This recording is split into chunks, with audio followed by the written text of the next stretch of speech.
A French freediver once sat perfectly still in a pool and did not breathe for 11 minutes and 35 seconds. No oxygen tank, no trick, just one held breath, stretched past the point where you or I would have blacked out 8 minutes earlier. When he surfaced, he was fully conscious and unharmed. Hold your own breath right now, and you will start to squirm in under a minute. So how can a human body survive more than 11 minutes with the lungs completely shut? The answer is that you are carrying an ancient survival system you probably never knew you had. The moment you seal your lips, it switches on, and for a few strange minutes, your body stops behaving like a land animal and starts behaving like a seal. So, what actually happens inside you, second by second, when you hold your breath? Why does the urge to breathe feel like you are running out of oxygen when you are usually not? And how far can that hidden system really be pushed? To find out, we are going to follow a single held breath all the way through your body, beginning with the alarm that is lying to you. Here is the first surprise. That burning, desperate need to breathe has almost nothing to do with a lack of oxygen. Your body cannot actually feel its oxygen dropping.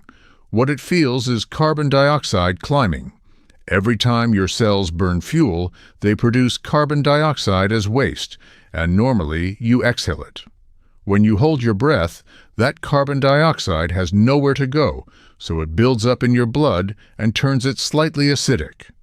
Tiny sensors in your brainstem and in your arteries are watching that acid level like hawks, and when it rises, they sound the alarm. That is the panic you feel, which means the clock in your chest is measuring the wrong gas entirely. You can still have plenty of usable oxygen in your blood while your brain screams at you to breathe, simply because the carbon dioxide has piled up. Understanding that one fact is the key to everything a freediver learns to do. But the false alarm is only the beginning, because at the very same moment, deeper systems are quietly flipping a switch. Dip your face into cold water and hold your breath, and something remarkable happens in the first few seconds.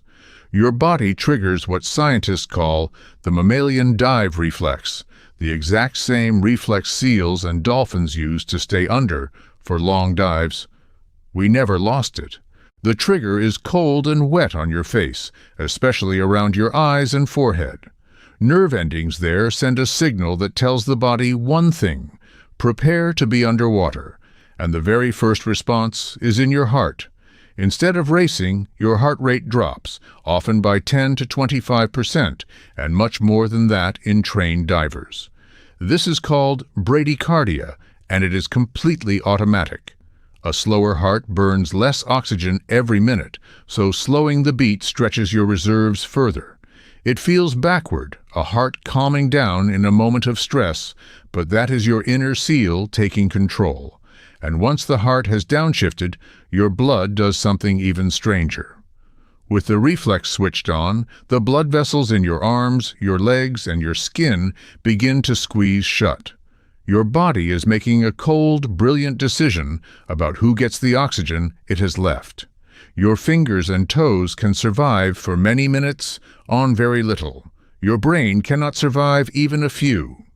So the body pulls blood inward, away from the limbs it can afford to starve, and pools it around the organs that would die first: the brain, the heart, the lungs.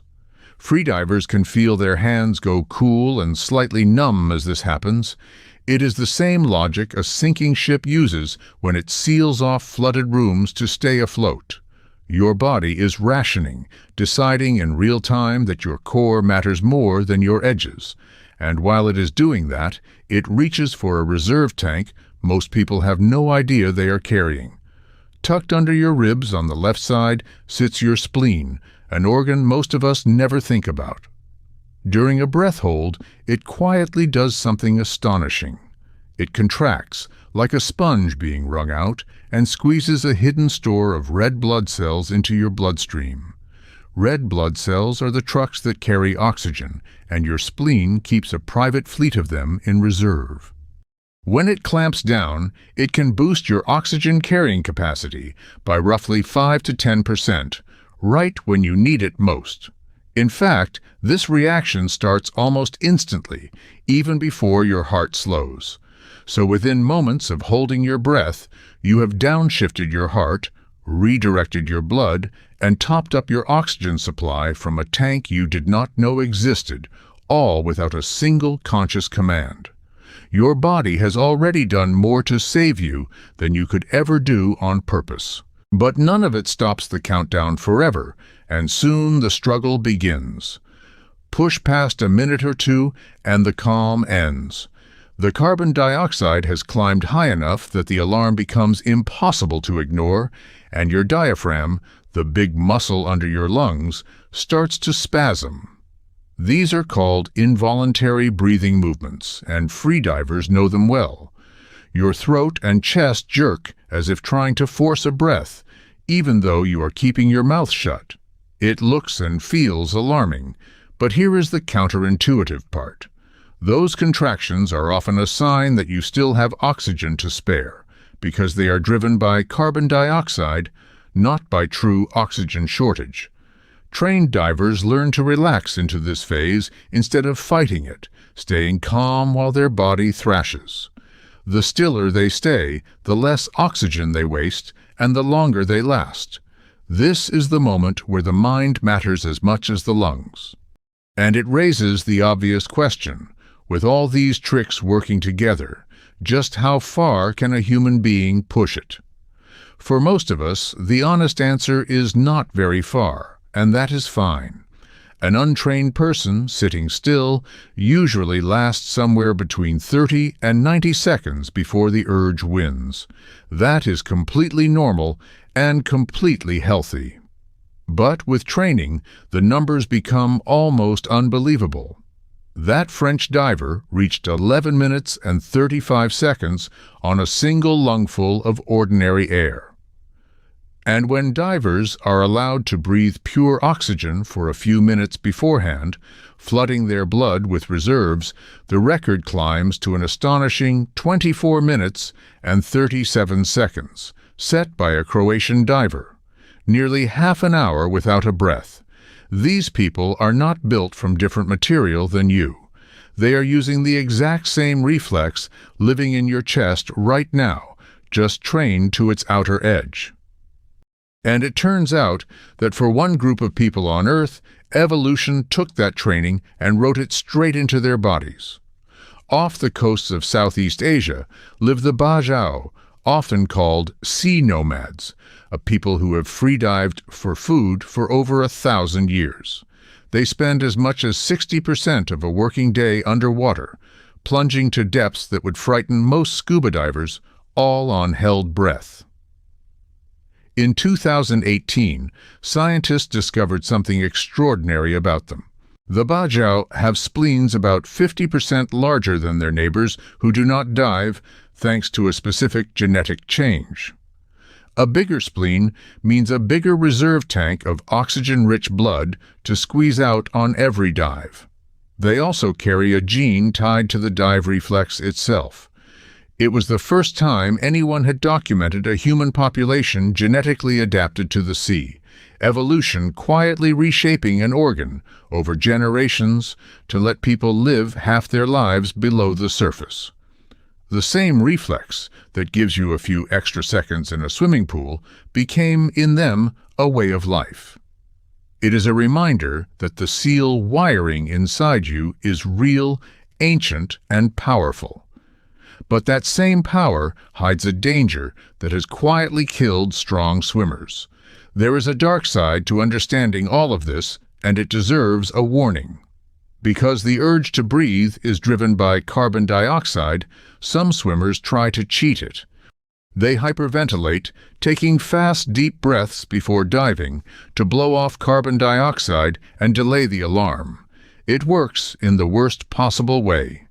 Blowing off carbon dioxide silences the warning, but it does nothing to add oxygen. So the diver feels calm and comfortable while their oxygen quietly drains toward empty, and then with no urge to breathe as a warning, the brain simply switches off. They black out underwater without any struggle at all. It is called shallow water blackout, and it has taken the lives of fit, experienced swimmers in calm pools. This is exactly why lifeguards forbid breath-holding games and why freedivers never train alone. The reflex that protects you can be tricked into hiding the one alarm that keeps you alive. Respect it and never test your limits in water without a trained partner watching. So come back to that French diver, motionless underwater for over 11 minutes, and to the question we started with: how is a human body capable of that? The answer is that his body did nothing yours cannot do. It slowed his heart, pulled his blood inward, emptied his spleen's reserve tank, and wrote out the false alarm. The same sequence your body would run the instant you held your breath. You are carrying a seal's reflex under your ribs, older than your ability to walk, present since you were a baby. You do not need to chase records to appreciate it. The next time you sink into a bath or duck under a wave, notice the quiet calm that settles over you a few seconds in. That is your inner diver, taking the wheel, doing in silence what took evolution millions of years to build. If this changed the way you think about your own next breath, share it with someone who loves the water, and subscribe, because every week we take one hidden system of your body apart, one piece at